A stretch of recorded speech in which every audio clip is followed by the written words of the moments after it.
各位朋友大家好，上一個視頻同大家分享咗一啲加拿大手機網絡商嘅預繳年費計劃。今個視頻就同大家分享下一啲數據漫遊上網卡。講到漫遊上網，當然係用返自己個網絡商提供嘅漫遊服務就最方便。雖然話係方便，但價錢就一啲都唔平，一般都需要10幾蚊加幣一日。如果去1星期旅行，淨係漫遊上網服務費都超過100蚊加幣。咁有冇啲平啲嘅方法可以慳返啲錢呢？答案當然係有啦，我哋可以上網去買一啲數據漫遊上網卡。呢啲漫遊上網卡，佢哋一般都係以eSIM嘅形式售賣，但有個別公司都會提供實體SIM卡郵寄嘅服務。我哋只要喺佢哋個網站度揀選目的地、上網日數以及所需數據，就會睇到要幾多錢。過程同一般網上購物冇大分別，但有一點要提提大家，呢一啲嘅漫遊上網卡一般都係冇跟電話號碼嘅。跟住落嚟就同大家去一啲售賣漫遊上網卡嘅網站度睇一睇。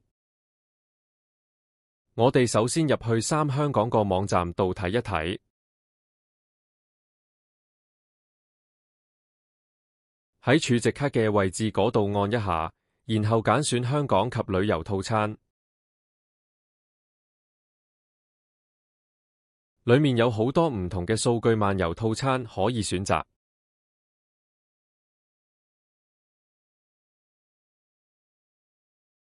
我哋試下揀選目的地為韓國同日本，之後就可以根據自己需要嘅日數同數據嘅用量去制定適合自己嘅計劃。例如我揀咗7日數據5GB，佢就會顯示所需要嘅價錢。而呢個套餐佢歸納咗係亞太地區嘅，所以除咗韓國同日本，其他嘅東南亞國家都可以用到。當決定購買嗰陣時，佢會顯示一啲選項，大家就可以按自己需要去揀選。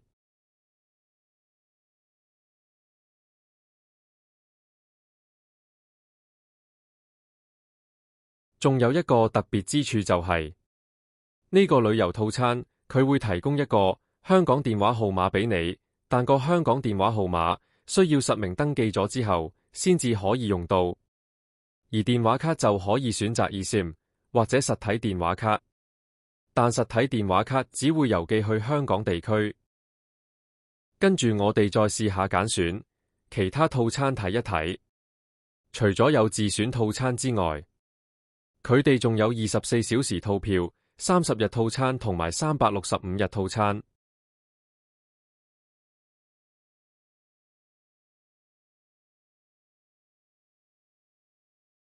而佢個365日套餐有一個係包括英國、美國、加拿大、澳洲同紐西蘭，包35GB 數據套餐；而另一個365日環球13GB 數據套餐，包括咗好多嘅國家。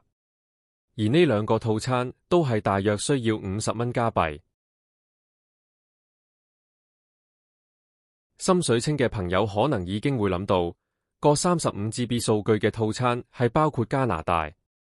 如果我用呢張卡嚟喺加拿大上網用，即係大約50蚊加幣，有35GB 數據用1年，咁咪好抵。冇錯，如果你係低數據用量用戶，呢一個套餐的確係好抵。跟住我哋去 Lucky2 個網站度睇一睇。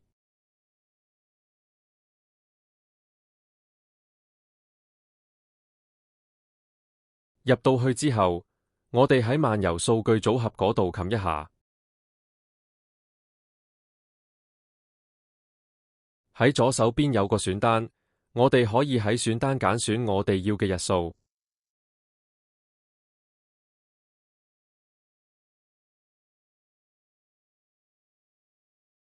我而家試下揀選一個365日、50國、17GB 嘅套餐睇睇，但實際上佢係12GB 加5GB，因為嗰一個5GB 要喺香港先至用到。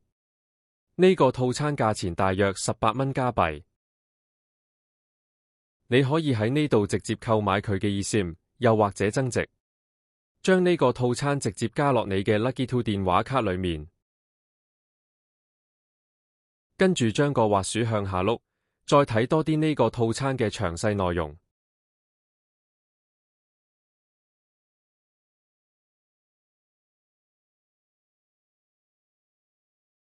裏面有寫到，當你數據用咗超過12GB 之後，佢會轉慢速去384kbps， 即係數據用過咗12GB 之後都可以繼續用。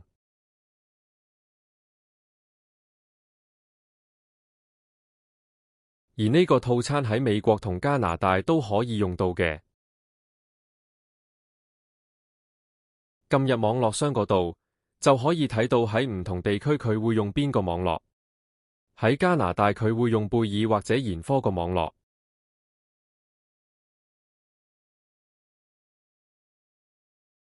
如果你想要買實體SIM卡，可以經佢嘅分銷商購買，但佢個經銷商全部都係喺香港，同埋大部分都冇海外郵寄服務，所以可能你要揾香港嘅親戚朋友幫手，買咗之後郵寄過嚟俾你。呢個365日50國17GB 嘅套餐特別之處係，可以喺加拿大用嚟上網，即係18蚊加幣，有12GB 數據傳速，之後384kbps 慢速用足1年，都幾抵用。其實佢仲有好多唔同嘅套餐，大家可以上去佢個網站嗰度慢慢睇。跟住同大家介紹另一個漫遊數據卡網站 OneWorld SIM。咁呢個 OneWorld SIM 網站有乜特別呢？佢最特別之處就係，佢有海外郵寄服務。如果你一定要買實體電話卡，而又冇親戚朋友可以郵寄俾你，你就可以考慮呢個網站。而佢個網站都有售賣好多唔同種類嘅旅遊數據電話卡套餐，大家可以慢慢睇。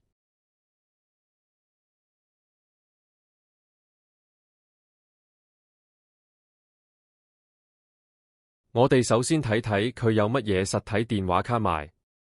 揀選咗實體電話卡之後，佢就會列出所有漫遊數據嘅實體電話卡。我哋揀其中一張，呢張係 Lucky 2 SIM 嘅365日46國 15GB 嘅套餐。我哋將個幣值轉返做加幣。呢張電話卡需要21蚊加幣。我哋揀郵寄至海外，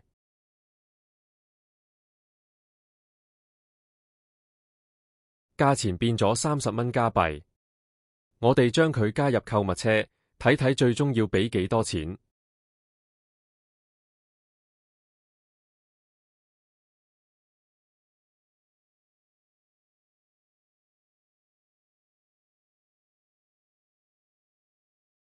填好所有資料之後，最終收費都係30蚊加幣，即係郵寄去海外會收多9蚊加幣。但張電話卡你唔需要每次都買一張。當你個套餐用完咗之後，可以上返 Lucky 2個網站度充值，再揀選自己適合嘅套票就可以。跟住我哋去 Airlo 個網站睇一睇。入到去之後揀eSIM商店，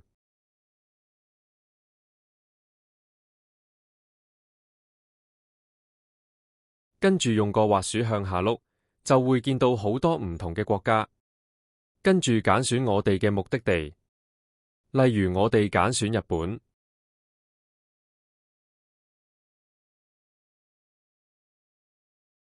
佢就會列出無限數據或者標準數據嘅價錢。我哋之後就可以根據返我哋需要嘅日數去揀選我哋嘅套餐。例如標準數據5GB 15日套餐，需要加幣15蚊，揀完之後就可以購買。我哋仲可以撳一下嗰個套餐詳細資料，跟住同大家講下買呢啲漫遊數據電話卡，買之前要有啲乜嘢準備。同埋實體卡同電子電話卡有乜嘢好處同唔好處，仲有係有乜嘢要特別注意。首先你要確定你部手機支唔支持電子電話卡，如果唔支持，你個選項只係可以買實體電話卡。實體電話卡嘅好處就係可以隨時將電話卡轉去另一部電話度用，但佢嘅唔好處就係購買冇咁方便。至於電子電話卡嘅好處就係購買方便，隨時都可以喺網上購買，即買即用。但係佢嘅唔好處就係，當你想將佢轉去第二部電話嗰陣時，你需要經翻發卡個網絡商幫你轉去部新電話。而第四點就係網絡商嘅伺服器位置，因為有啲網站係有地區限制，例如用香港嘅網絡係入唔到 ChatGPT 個網站，所以如果自己有啲網站一定要上到嘅，喺買電話卡之前，最好問清楚佢哋嘅客戶服務部，先至再作決定。最後就係呢個視頻所提供嘅資料，全部都係喺電信公司嘅網站嗰度揾出嚟，而呢一啲嘅資料，電信公司可以隨時作出改變或者修改，所以大家購買之前需要自行向電信公司職員問清楚。而我哋嘅頻道同喺今個視頻裡面嘅電信公司並無直接或間接嘅關聯，大家可以按照自己喜好來揀選適合自己嘅數據漫遊上網卡。如果大家都喜歡呢一個視頻，請大家留言、分享、按讚同訂閱，我會繼續同大家製作一啲實用嘅視頻。多謝大家收睇，再見。